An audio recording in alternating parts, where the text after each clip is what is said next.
Good morning.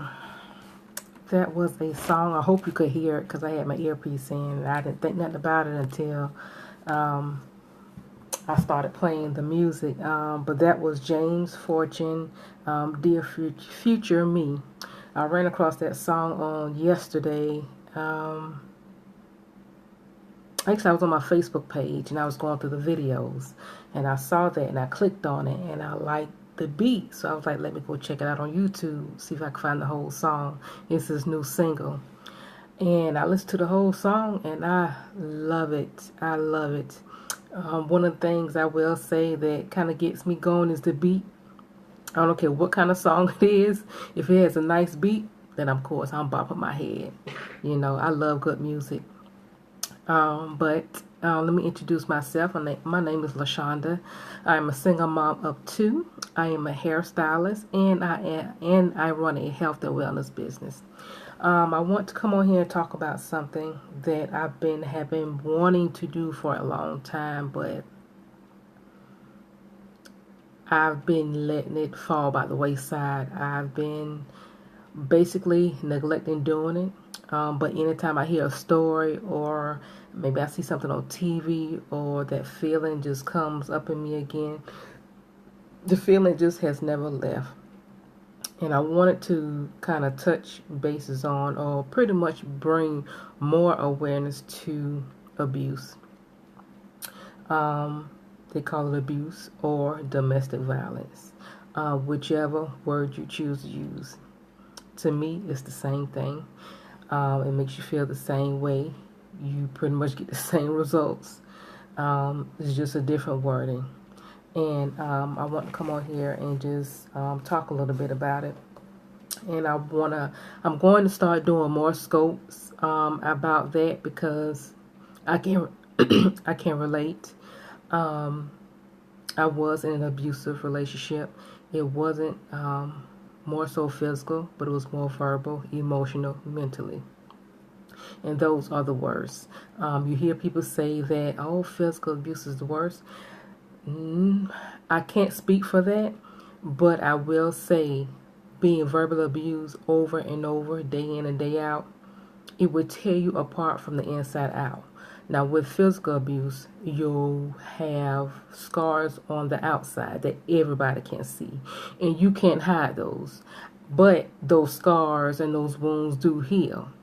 But when it comes to verbal abuse, emotional abuse, and mental abuse, those things linger. And they linger more because it's on the inside. And because you don't want to share, you don't want to talk about it, you don't want people to know, you hold all that stuff in. And you internalize what you are going through. And the more you internalize it, the worse you feel on the inside. And I know for most people, for me, when I internalize things on the inside, it shows up on the outside. It shows up on my face. I can't hide that I'm hurt. I can't hide that I'm not feeling good. I'm not good with that. If I'm mad, I'm mad. And it shows up on my face. It's hard for me to hide that, but some people are so good at masking their problems, what they're going through at home, on their jobs, in their relationships, anything. People are good at that. They put a smile on their face, their hair done, they dress, they feel good, or they pretend to look good on the outside to show you, that happy side. But when they get by themselves, it's a whole different story. But I wouldn't necessarily say that's a good thing to hide it. But I will say that you need to choose one person that you trust and that you know will listen to you, not judge you, not tell you what to do, but to listen so you could get that stuff out. Because see, the more you talk about it, the more comfortable you get with it, of letting it out and letting it be known. You feel a little better, and also that will help you to get away from that particular relationship or situation that you may be in. Talking helps, and I wish I would have done that when mine started, but because I didn't know what it was, I didn't recognize it until it began to be too much. It was too consistent. it started to happen more and more. And this was before I married him, that the signs were there, and I chose to not talk about it. I chose not to talk to someone to see whether that was right, for the things I was hearing. But I just kind of let it go. He always apologized. He always bought me things. Said we would go out to eat. Those were his things of making up to me about what he said to me. But over time, because I've heard it so much, I began to internalize it. And with that came depression. With that came not feeling good about myself. With that came me gaining weight. That became me not wanting to come home. That came with just not wanting to even look at him, not want to be bothered with him. Don't touch me, don't talk to me, just leave me alone. And we went on like that for a long time. But because I left my marriage every year we were married, that was a sign as well. But I wanted my marriage to work. I didn't marry to get divorced, and I had 2 kids. I wanted it to work, and I prayed that he would change, but he got worse, and I'm like, Lord, what am I to do? So that's when I really tapped into, I always went to church, but I started going more. I started really reading my Bible. A lot of things he would quote scriptures to me, and because I didn't know, I pretty much believed what was being said. So once I began to sit up under the word and read the word for myself, I gained more knowledge of it. And a lot of things that I was reading, I was like, wow, what the situation that I'm in isn't right. What I'm hearing isn't right. What I'm going through isn't right. Something needs to change. So once I started growing closer to God, that really helped. It helped me so much. And so one thing that I did do was, I think I got this book from Amazon.com, and this book gave me so much life.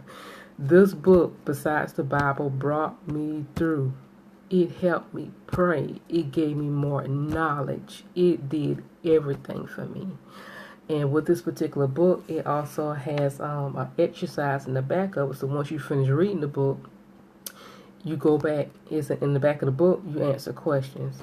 And because they asked those questions and I answered some of them, it gave me so much knowledge, like I wanted to know more. And so that's how I began to grow close to God and wanting to know more. So, excuse all my paper. I try to keep little tabs in the book so I won't forget where I was, or a certain passage I want to go back to. I can go back and read it without fumbling through the book. This is the book, Having a Merry Spirit in a Martha's World. This is a good book. And if you are looking to be able to draw closer to God, and allow God to change you from the inside out, that's the book to read. I've had this book now for almost 10 years, and I still go back to it. I did at one time set it aside, but sometimes when life continues to happen, you have to go back to what you knew or what you were familiar with, and that's what I did. I went back to that book. And when I first read it, I highlighted a lot of stuff. So I was able to go back and read those things, or maybe read a particular story. And because then I was learning, but now when I go back and actually read the book, it is so relatable. It's so relatable, and it really it lets me know that I am on the right path of my life, that I'm trying my best to stay on that path and do the right thing. So that's one book that can help. Another book is about verbal abuse. And at this particular time, like I said, I didn't know what it was. But I don't know whether I was watching something or I don't know what I was doing. But it clicked in my head. I was like, well, what is it? So I Googled. I think I got this book from Amazon too. I ordered it from somewhere. But anyway, I found this book online and I ordered it because I wanted to know more. And this book gave me so much knowledge, and this was during my marriage. It gave me so much knowledge on what I was going through, and it let me know that it was not right. You know, sometimes you know things aren't right, but you still want that confirmation. You still need to read it. You still need to see it to say, okay, you know, I'm right. I'm right. This isn't right. And so this here gives me confirmation that whatever's going on is not the way it should be, you know, and that it needs to change. So this book is called The Verbally Abusive Relationship, How to Recognize It and How to Respond. This is the book. This book really helped me as well. I bought this book first. I read it, and then that's when I found the other book, Heaven and Mary Spirit. But this book talks about verbal. And I know they have other books out there as well for the verbal, emotional, the mental, and the physical abuse. No matter what you hear, no matter what it feels like, no matter what it looks like, you still need to gain your knowledge on whatever it is that you are going through in your life. Whether you're in a relationship, whether you're just going through stuff on your job, whether you're going through things in your friendship, you know, with your kids. If you need something to get you through, if you need something to help give you more knowledge, find a book that relates to what you are going through. Purchase the book and read it. And I promise you, it will help you through. It will help you through. I am not a book reader, but I knew something had to change, and I had to be the change. I had to change me. I had to.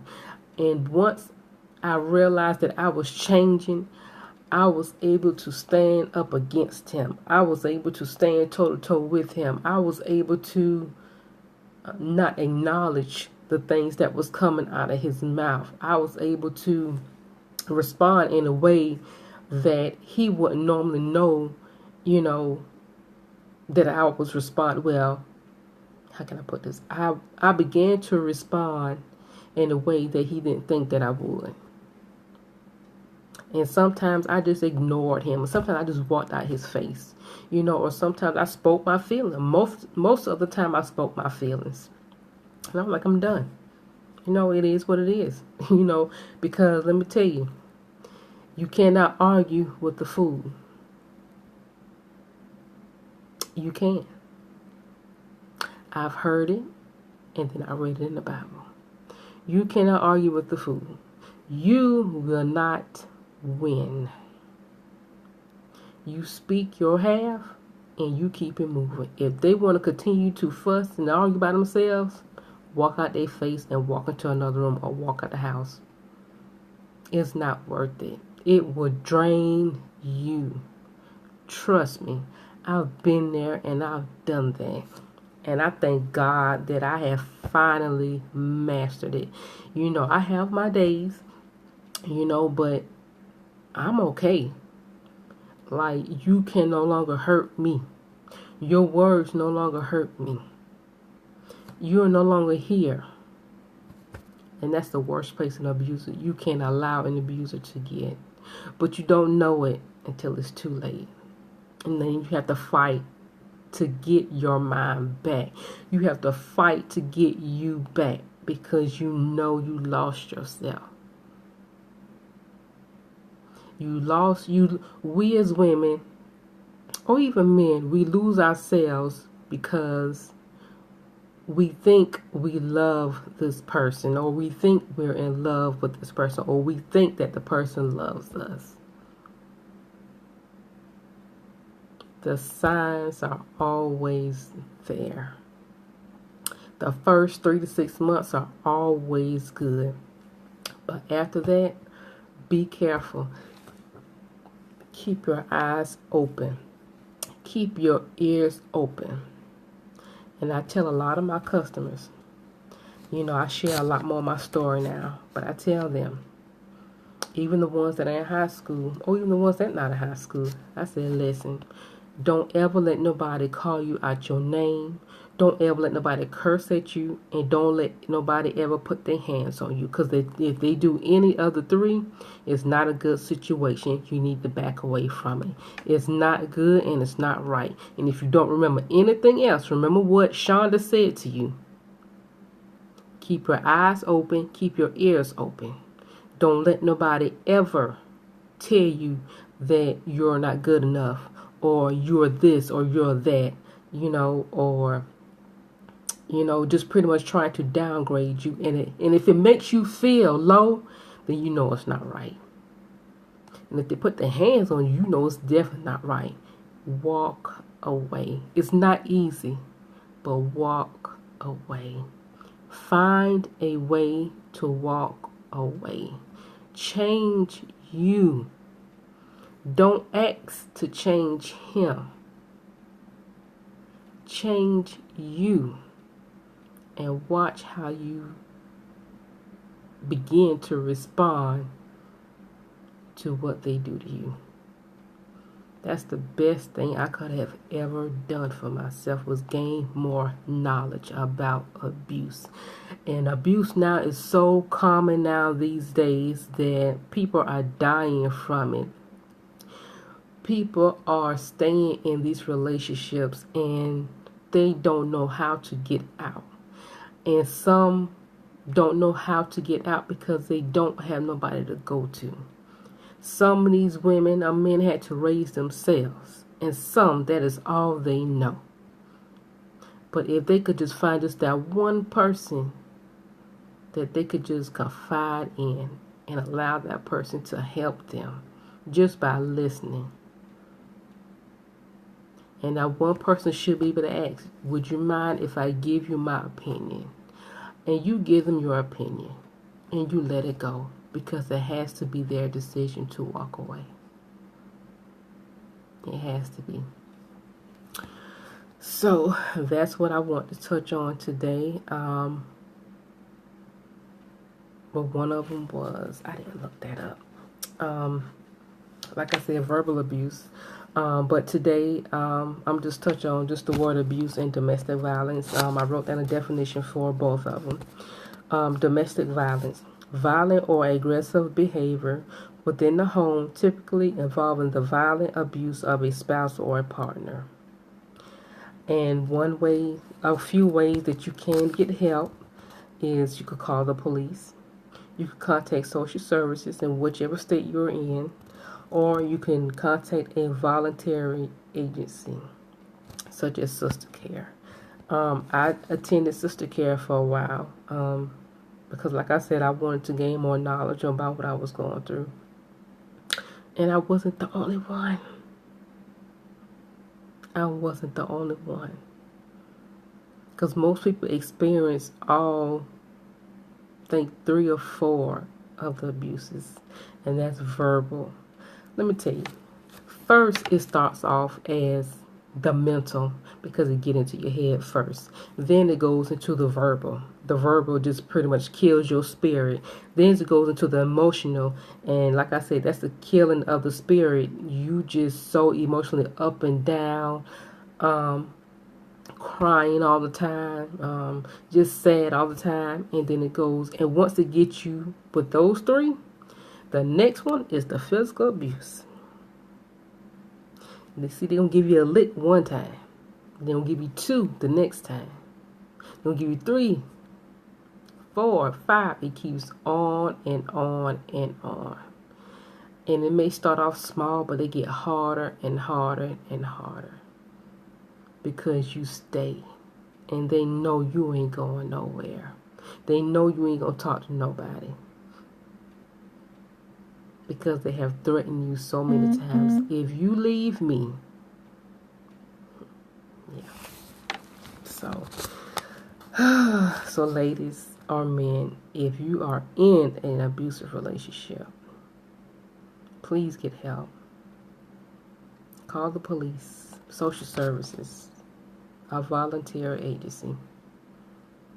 Please get help. And then that was the definition for domestic violence. And then the next one is abuse. It's cruel, violent treatment of a person or an animal. Improper use of something.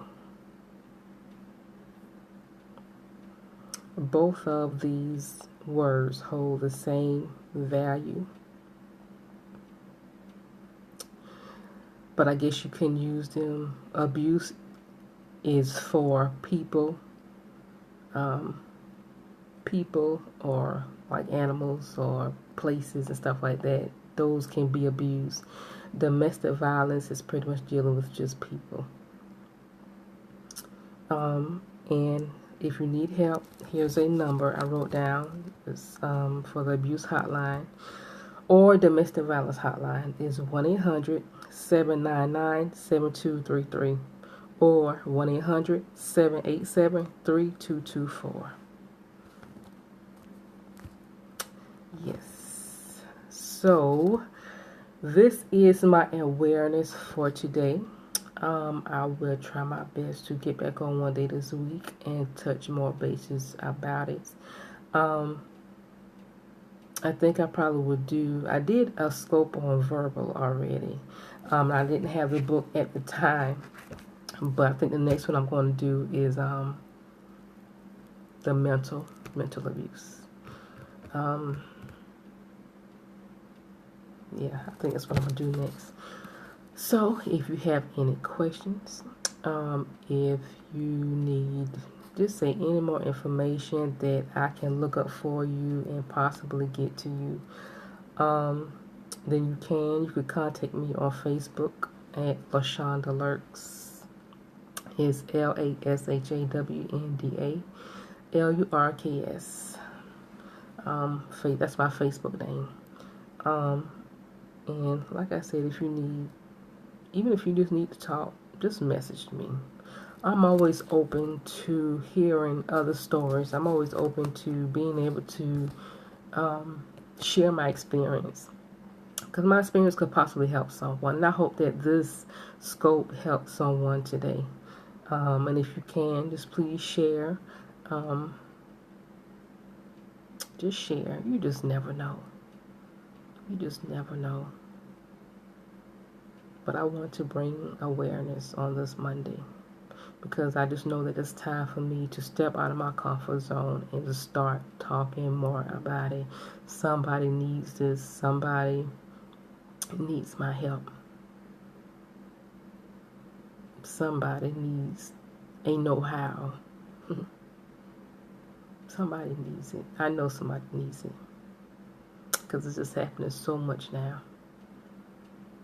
So if you can, just please share this, and that would be greatly appreciated. I think I'm going to upload this onto my YouTube channel. So that's another thing. Once this video is no longer up, then you can go on my YouTube channel and check out this video or share it with someone that you know that this could help. But like I said, follow me on Facebook at LaShonda Lurks. That's LASHAWNDA LURKS. Alright, y'all have a great Monday, and I will see y'all on the next round. Take care.